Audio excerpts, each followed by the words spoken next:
You've been told money is just a tool, neutral, simple, something practical we all use. But what if that idea is the most dangerous illusion you've ever believed? You work hard, you grind, you've done everything right. Earn more, save more, climb the ladder.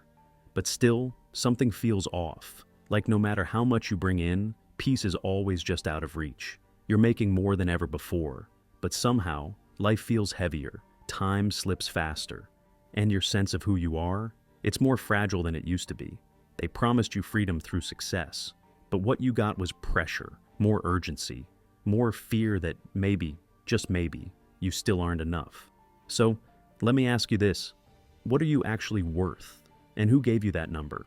Why is it that when we think success, we picture cars, bank accounts, big houses, but never peace, wisdom, or integrity? Why does your confidence rise with your income and crumble when it dips? Why does buying less make people feel ashamed, while buying more makes them feel powerful, even when it costs them their soul? At some point, without even noticing it, you stopped asking who you are and started asking how much you're worth. You began measuring yourself by a system that's unstable, manipulated, and decaying in value by the day. You don't just use money anymore. You live inside it. You think in it. You judge your reflection based on a currency you didn't create and don't control. But no one told you the truth. The dollar? It's not value. It's belief. It's trust. It's a game built on silence and control. It's not backed by gold. It's not backed by truth. It's backed by your obedience and the quiet agreement to keep playing. And while its value sinks each day, your sense of self has been sinking with it, because you were never taught to separate the two. You were told money gives you freedom, but no one told you it would cost your identity in the process. They taught you how to earn, how to spend, how to accumulate, but they never asked you whether more actually means better. Here's the truth. If you let a shrinking metric define your identity, you will shrink with it. No matter how much you earn, you weren't born to be priced or turned into a set of digits. You were born for something deeper. Something that doesn't change just because inflation ticks higher. But as long as you believe in the illusion, you'll keep chasing success in a game that profits off your emptiness. And that's not finance. That's psychological warfare wrapped up in personal development. Welcome to the dollar illusion. And today, it's getting exposed. The thing about illusions is, live inside one long enough, and you forget it's even there. It starts to feel like gravity, like air, like something natural, not invented. But money wasn't always like this. There was a time when value meant something real, when currency was backed by scarcity, gold, a finite physical anchor that grounded the system. In 1944, after World War II, leaders gathered in a place called Bretton Woods and made a decision. The US dollar would become the global standard because it was backed by real gold, locked in vaults, traceable, tangible. But that ended in 1971, quietly. President Nixon took the dollar off the gold standard. Just like that, the connection between money and reality snapped. No vote, no public debate, no education. One decision, and everything changed. From that moment on, the dollar became fiat, a currency backed by nothing except belief. Belief in politicians, in banks, in systems built behind closed doors. You weren't taught any of this in school. They gave you calculators and checkbooks, not economic power or understanding. And that's how the illusion began. They kept the image of money alive, the designs, the symbols, the numbers. But the meaning behind it, quietly erased. And when value isn't grounded in truth, it becomes something else, a weapon. Because once they could print money freely, they could do anything. Bail out corporations, expand wars, move markets, and quietly tax you without legislation. They didn't need to explain inflation, they didn't need your vote, they just needed your belief, your silence, your trust. And belief, like currency, is strongest when no one questions it. But what happens if you do? If you start asking where value comes from, who controls it, who benefits, you begin to see the game. You start to realize the scoreboard moves, the measuring stick stretches, and you're just running faster while the goalpost slides further. You're working, not because you're free, but because someone else keeps changing the rules. And the most brutal part? The illusion doesn't scream, it whispers. It doesn't shove you, it erodes you, slowly, quietly, constantly. Every new dollar printed without your permission steals something from you. Your time, your labor, your pride. Not in one dramatic moment, but in a slow, invisible drip. You got that raise. You hit that milestone. You felt proud for a second. But now you need even more just to feel what less used to give you. You thought $60,000 was the goal. Then it became $80,000. Then $100,000. But each time, the feeling of enough slipped further away. That's inflation, not just numbers going up, but value going down. Your purchasing power drops.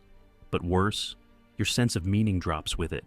That project you stayed late to finish, that overtime you gave up weekends for, that raise you chased for a year, all of it is quietly devalued because value isn't stable anymore. It's constantly shrinking under your feet, and you're told, work harder, keep pushing, but inside, something cracks. You feel it. You still show up. You still give your best. But deep down, your best feels like it's worth less. And when that happens, you start to wonder if you are worth less too. You don't just feel broke, you feel broken. Because when value gets unstable, identity starts to follow. You question your effort, your time, your choices, your worth. And no one talks about it. No politician apologizes for devaluing your labor. No financial guru says, hey, your effort is worth less because we printed more dollars. But the philosopher Nietzsche did. He said, value is not discovered, it is imposed. And when someone imposes value, they don't need chains. They just need you to accept the system and blame yourself when it fails. And that's what's happening. You think you're in control, but every dollar they print quietly shifts how you see yourself, how you plan, how you dream. You keep grinding, you keep chasing, but the finish line keeps moving. The rules keep changing, and no one tells you why. That's not a coincidence. That's design. You weren't meant to win this game. You were meant to keep playing it, to keep believing that if you just try harder, you'll finally feel enough. But if the ruler is broken, no measurement will ever be satisfying. You were raised to chase money your whole life, but somewhere along the way, it started chasing you. Not just your bills, not just your time, but your identity, your dignity, your inner compass of who you are and why you matter. You were told to earn, to produce, to provide. But behind that was a deeper message. What you earn is what you're worth. The formula was simple. Money equals value. Value equals identity. So, money equals you. And the moment you believe that, you stopped asking questions.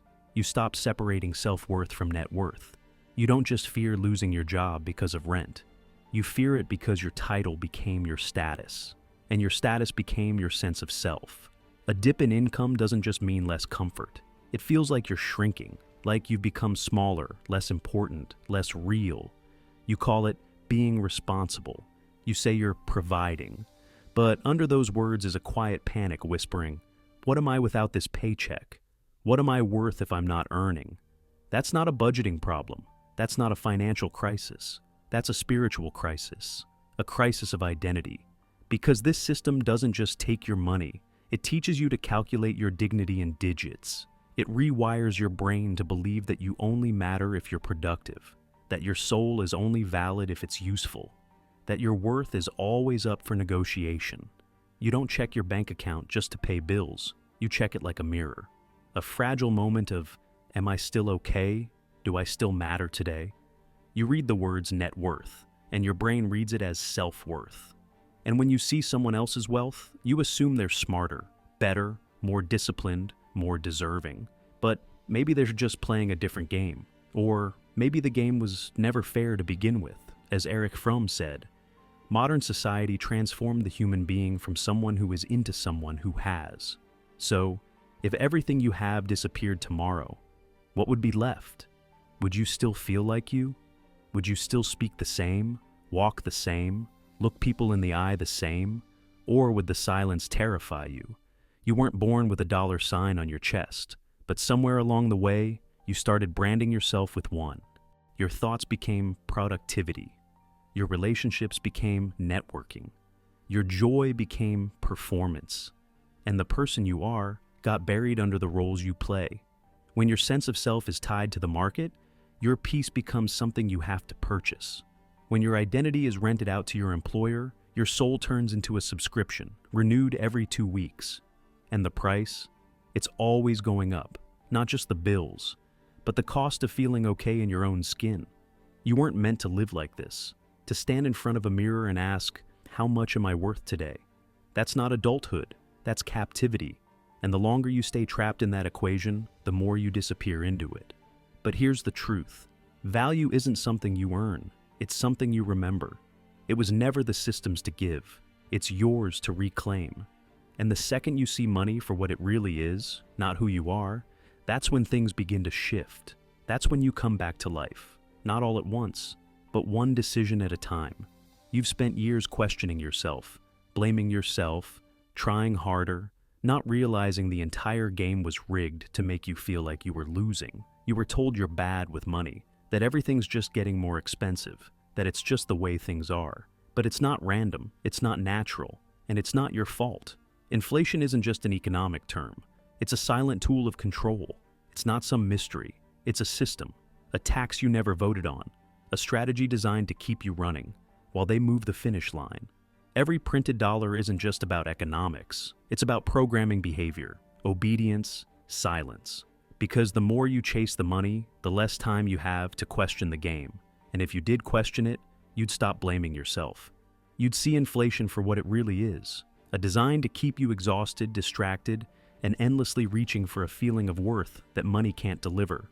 Money isn't value, it's a signal, a tool, a leash, and anchoring your self-worth to something that gets weaker every single day. That's the real trap. But once you see it, once the illusion cracks, it loses its grip. Because the illusion only works as long as you believe in it. And that's why they never taught you to question it. That's why no one ever asked you, what even is poverty in a world of artificial value? That's why they trained you to chase success, but never told you who built the scoreboard. Because the second you stop playing by those rules, you become something rare, unbuyable, and an unbuyable person is an unownable person. When you no longer need money to feel worthy, when you no longer tie your identity to digits, something powerful happens. You become immune to manipulation, immune to fear, immune to the noise. You see money for what it is, and more importantly, for what it's not. You become the kind of person the system can't predict. And in a world built on control, unpredictability is power. Because when you stop needing permission to feel valuable, you stop being a product. You stop being a pawn. You start being you again. And that's what they fear most. Not rebellion, not riots, but quiet, personal clarity. A refusal to play. A refusal to be measured by a standard never designed for your freedom. Because the truth is, money can lose value, markets can crash, currencies can collapse, but your identity doesn't have to collapse with it. You are not your income. You are not your status. You are not your job title. You are not digits on a screen. The system needs you to forget that. But you're here, remembering. And once you remember, you can't unsee it. You don't need to be perfect. You just need to be clear. You don't need to escape the world. You just need to walk through it differently. Rooted, untouchable, whole.